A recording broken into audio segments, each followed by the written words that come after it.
1240, 1240, $1,240 done. Well done, Peter and Company, $1,240. Oh, look, the market was definitely, it was a softer market than we've seen a fortnight ago.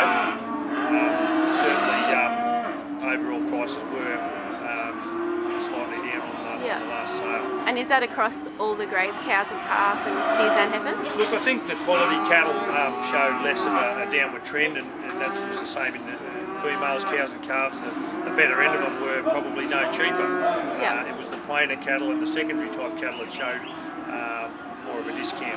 Yeah, and what do you think the main reason is that's driving the market down? I think it's a confidence issue at the moment, which is driven by seasonal conditions, and we've seen a lot of cattle on the market, both prime and store stock. So we've seen a downward trend in the prime market for the last two or so weeks, and I think that flows through into the confidence in the store sale. Yeah, and who were the main buyers here today?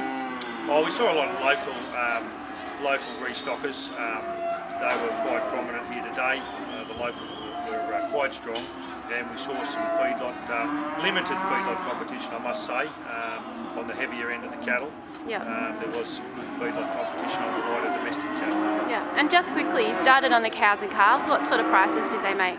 Yeah, cows and calves I think made up to roughly $1,240 or $1,250 for heifers and calves. And they, like I said, for that article, that was probably on a par with what we have seen recently. Yeah, and then you moved on to the steers. What were the heavier steers making dollars a head and cents per kilo? Yeah, look, we saw up to around $820 for steers. And look, the better end of the steers were still making over the $2 mark for the heavier steers. But then again, we saw the secondary and plainer types come back considerably in price today. Yeah. And then the heifers, what sort of prices did they make? Yeah, heifers again, probably back on the last sale. But again, the quality heifers showed less of that. But there was quite a few lighter and plainer cattle here today, and they struggled a bit to keep up with the rates that we've seen recently.